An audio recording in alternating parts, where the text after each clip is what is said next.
مجھے تو سمجھ نہیں آتی غیرت کدھر چلی گئی، دینی غیرت کہاں چلی گئی۔ ہم پتہ نہیں زندہ ہیں، ہمارا زندہ رہنا جرم ہے اگر ہم ان کی مدد نہیں کر سکتے۔ ایسی کوئی بے حس اور بے غیرت قوم بھی کبھی ہوئی ہوگی؟ ہم نے تاریخ میں بے غیرتی کی بڑی داستانیں سنی ہیں۔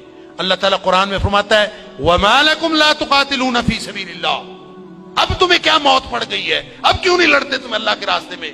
والمستضعفین من الرجال والنساء والولدان الذین یقولون ربنا اخرجنا من هذه القریۃ الظالم اهلها۔ پوری دنیا پر ظلم کی داستانیں ساری دنیا دیکھ رہی ہے۔ مسجد اقصی کو آگ لگا دی گئی ہے، ہماری بچیوں کو، بہنوں کو، بیٹیوں کو وہ اپنے گھٹنے کے نیچے لے کے بیٹھے ہوئے ہیں، تصویریں سوشل میڈیا پر شیئر ہو رہی ہیں، بچے چھوٹے چھوٹے قتل کیے جا رہے ہیں، کسی کو غیرت نہیں آ رہی۔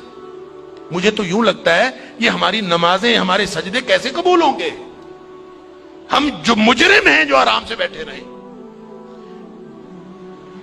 کیا کریں؟ بے بسی کی انتہا ہے۔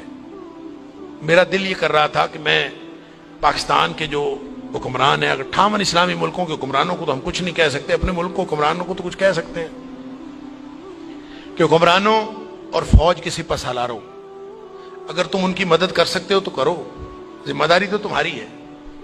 نہیں کر سکتے نا تو ہمیں ایک جہاز میں بھر کے وہاں بھیج دو، کم از کم ہم عزت کی موت ماری جائیں، کم از کم جا کے ہم وہاں پہ ان کے ساتھ شہید ہو جائیں، اللہ کو قیامت کے دن ہم اور نبی کریم صلی اللہ علیہ وسلم کو چہرہ دکھانے کے تو قابل ہوں کہ اللہ ہمیں غیرت تھی، ہمارے اندر کو ملی اور دینی غیرت تھی۔ تو دعائیں ہو رہی ہیں، وہ کوئی کہہ رہا ہے کہ اللہ تو کو ابابیل بھیج دے اور ان کی مدد کر دے، کوئی دعائیں کر رہا ہے، کوئی دعائیں کر رہا ہے۔ اس طرح کے لوگوں کی دعائیں اللہ قبول کوئی نہیں کرتا۔ دعاؤں کے لیے بھی غیرت کی ضرورت ہے، آپ پہلے قدم اٹھائیں پھر اللہ سے دعا کریں۔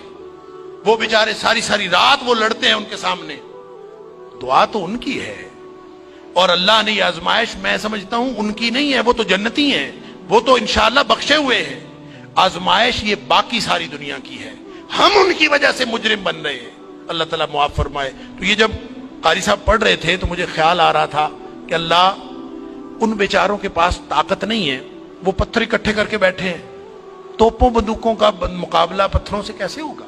یا اللہ تو ابابیل بھیج دے، اور تو جس نے ابرہہ کو اور اس کے لشکر کو تباہ و برباد کر دیا تھا، اللہ اس دور جدید کے ابرہہ کو جو ہماری مسجد اقصی کو تباہ کرنے کے لیے آیا ہے، اور پوری ملت اسلامیہ دہشت گرد پھر مسلمانوں کو کہا جا، بدبخت پوری دنیا میں بدترین دہشت گردی کرتے ہیں اور پھر بات کرتے ہیں مسلمانوں کی دہشت گردی کرتے ہیں۔ میں تو سمجھتا ہوں پورے 58 اسلامی ملکوں کو اعلان جنگ کر دینا چاہیے، لڑتے لڑتے مر جانا چاہیے، اس زندگی سے وہ موت بہتر ہے۔ ہم نے کیا کیا ہوا ہے؟ کیسی زندگی، کیسا دین، کیا کلمہ پڑا ہوا ہے ہم نے، کیسی قرآن کی باتیں، کیا قرآن کے دروس۔ ہم یہاں سکون سے بیٹھے ہیں، پنکھے چل رہے ہیں، موج میلہ پانی پینے کو مل رہا ہے، نماز آرام سے پڑھ رہے ہیں، سجدے آرام سے کر رہے ہیں، وہاں ہماری بہنیں بیٹیاں لٹ رہی ہیں۔ کہاں گئی غیرت ہماری؟ انا للہ و انا الیہ راجعون۔ مجھے تو یوں لگتا ہے کہ شاید یہ ہمارے آرام سکون سے کیے ہوئے سجدے بھی کہیں جرم نہ بن جائیں۔ اللہ تعالی ہم سب کو معاف فرمائے۔